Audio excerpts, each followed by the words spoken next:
Hi, and thank you for joining me. My name is Darcy, aka Big Red, and this is Big Red's Cooking.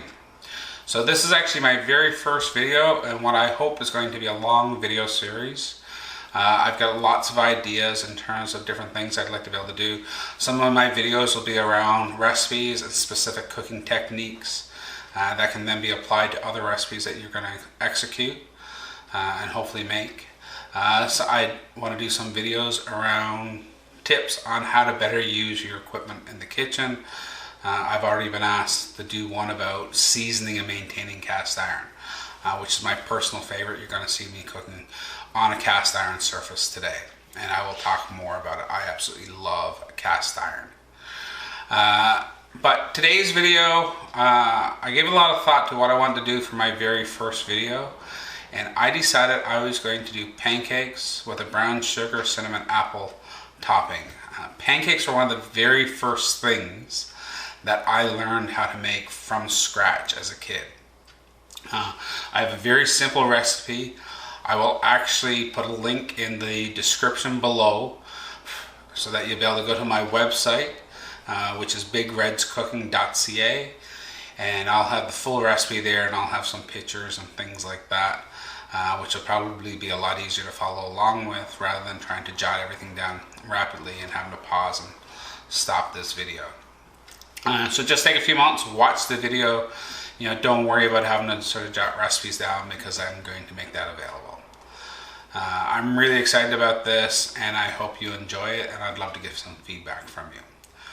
So the very first thing I'm actually going to do is I'm going to turn on my griddle. Now I'm going to guess that most of you do not have a griddle at home, and that's okay. If you have a good heavy bottom frying pan or a skillet, that would work as well.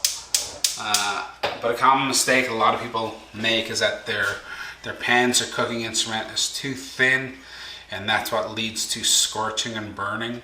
So if you have a really good heavy bottomed skillet or frying pan, like I said, cast iron, even better, you're just going to find your pancakes and almost anything you cook and do is going to come out a little bit better. Okay, so I'm going to move over to my workbench, and I'll see you over there. Start with my apple. I ran a little baking business for a number of years. I figured out the easiest way to maximize the value out of our apple. So what I always do is I start by taking the top and the bottom core out. And this might not seem like a big deal if you're only doing like one apple for something like this. But I've at times had to peel 30, 40, 50 apples at a time, and it can make a big difference in terms of how long it takes. I then just take my nice handy peeler and I just let her go from top to bottom, and that gives me nice thin peels, and I'm going to maximize out how much apple I will get out of this end. I'm using a Granny Smith apple today. Different apples will give you different textures. I like the Granny Smith because it's not quite as sweet, and it's going to hold up a little bit better. Something like a Macintosh, which tends to be a little bit sweeter. Macintosh also has a lot more water, so it tends to fall apart a little bit more. You're going to see that this will hold its shape really well. Alright, so I'm just going to cut it straight down through the center then, from top to bottom. And carefully with my paring knife, I'm just going to take out the core. We don't want any seeds, obviously.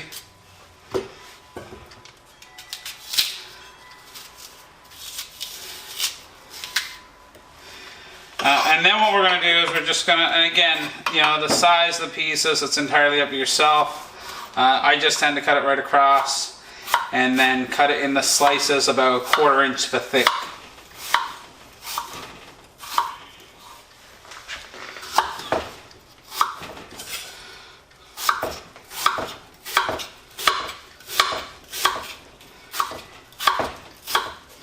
Alright, so we've got our apple all sliced up. What I'm going to do is I'm going to add about 2 tablespoons of butter right into my stainless steel pot over here.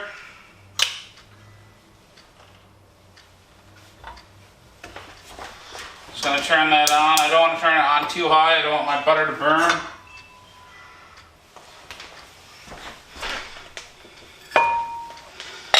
And And where this is a nice buttery sauce, we don't actually have to put any butter on top of our pancakes then.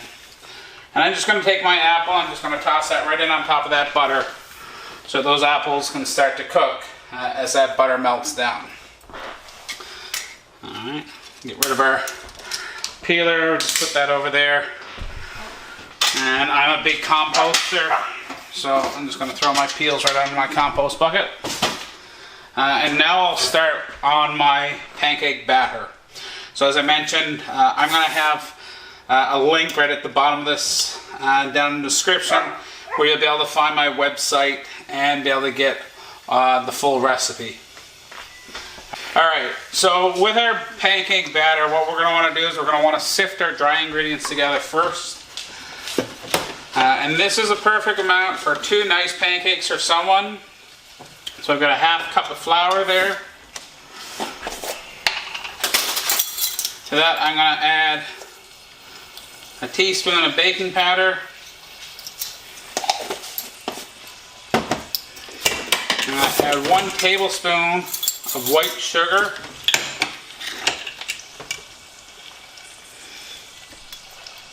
I'm going to add a half teaspoon of salt.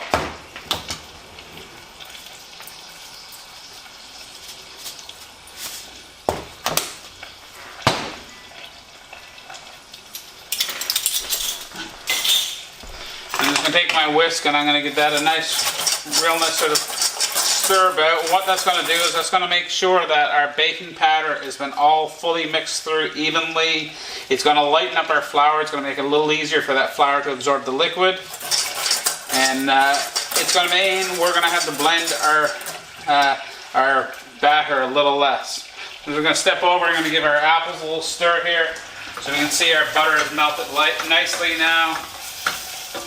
And our apples are cooking. We're eliminating some of our water content. We don't want too much water in this. And the reason why we want to cook that apples a little bit first is that we'll end up with a much nicer sauce as a result. Let's put that to the side. Alright, so most people will just dump all their liquid ingredients right on into their batter and sort of start mixing. What I like to do, since we got to measure off our milk anyhow, I'm actually going to add all my liquid into this and blend it together well and then add it into my dry. So I'm going to add just shy of a half cup of milk. To that I'm going to add 1 tablespoon of oil. I'm using olive oil today, but if you have vegetable oil, feel free to use that. You can use melted butter, anything will work really, it's entirely up to yourself. And I'm going to add 1 egg right on into that. And then just take my whisk and I'm going to mix all that together really well.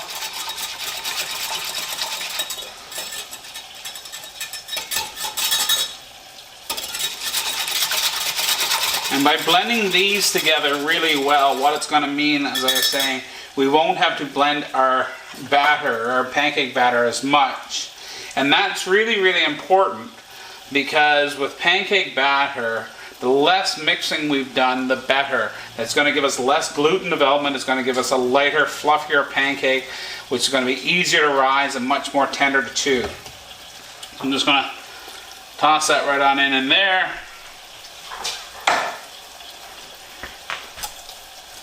And we'll just give that a little stir about. And basically we just want to pull our dry ingredients into our wet. If there's little flicks of dry through, that's okay. And that's really more than sufficient there in terms of the mixing. Alright, so I'm just going to step over to my apples here and give these another stir. And at this point, because I don't want to be coloring or caramelizing these apples at all. I just want to cook them, eliminate some of that liquid. I'm going to turn that temperature down on low, and I'm actually going to add in my cinnamon next. So in this case, I'm adding about a half teaspoon of cinnamon, and I'm going to add this directly in because I want it to blend in with that butter before I add the brown sugar in.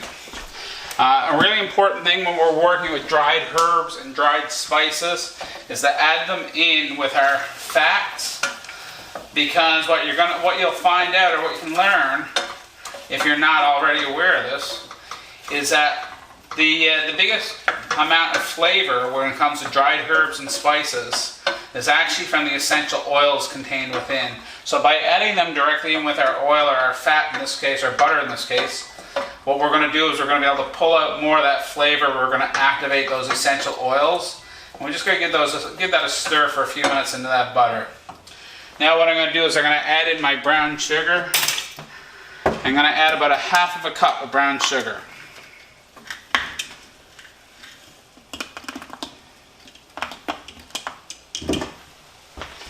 I'm just going to pour that directly right on in there. And what that's going to do is that'll melt down, releasing some of the liquid contained within the sugar. I'm blending with that butter, and it's going to produce a really nice rich sauce for us. So again, at this point I want my temperature down really, really low, and just going to let this melt and combine. So now I can feel I got a really nice heat coming off my griddle here. So what I'm going to do is I'm just going to give this a quick wipe with a bit of oil. And I find it's really important to use as little oil as possible. The oil is really just to give us a nice smooth surface and make sure nothing sticks.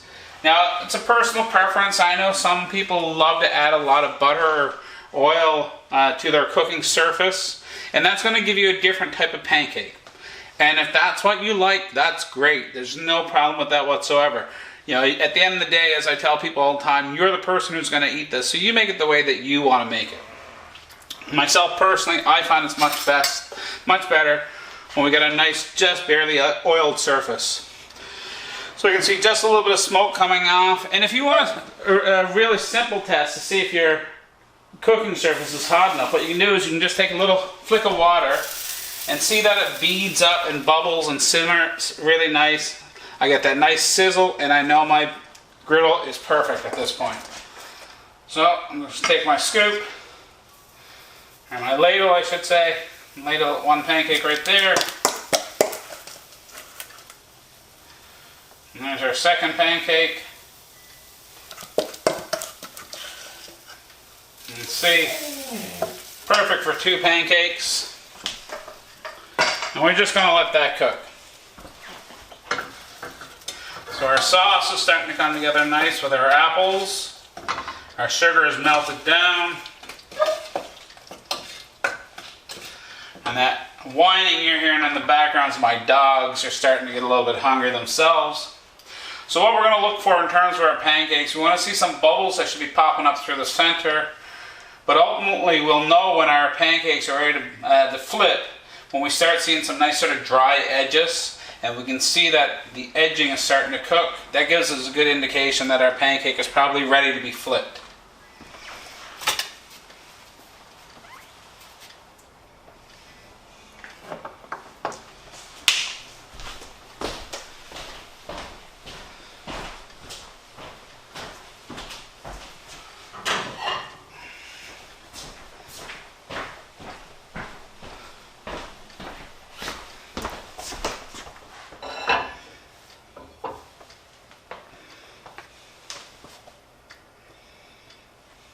So I'm starting to see some nice dry edges here. It's curled up, it's raised a little bit.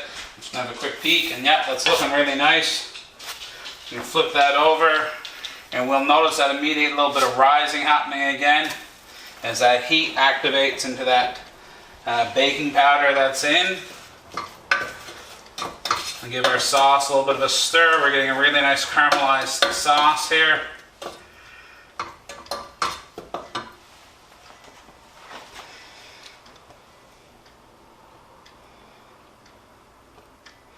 And we can see we've got some real nice height on our pancakes here now. Nice even coloring. Not too light, not too dark.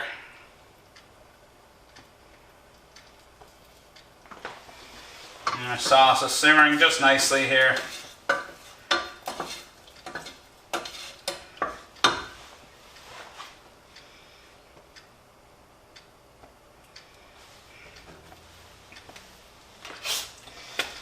So our pancake looks done. So I'm going to take that first pancake, pop that on there. Give ourselves a little bit of sauce.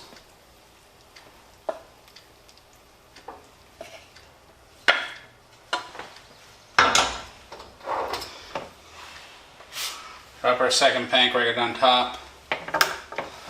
Top it off with the remainder of our sauce.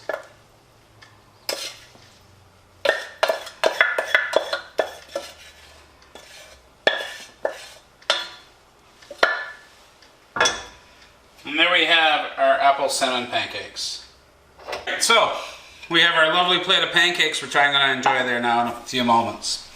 I hope you enjoyed this video, that you learned a little bit. Like I say, you can go to my website, which I'll have a link below. You'll be able to get the full recipe for this all in print form. And yeah, so thank you very much. If you did enjoy this, please hit like and subscribe. I'd love it if you shared this with any friends that you might think would enjoy this video. And check back, I do have more coming. I'm going to try and post at least one a week for the next little while, and we'll see how it goes. Feel free to leave any comments below. I'd love to hear what you think about this. And if there's anything in particular that you'd love to see me do a video for, drop that in the comments below as well. Alright, thanks. Have a great day. Enjoy some good food. And we'll see you the next time around. Bye for now.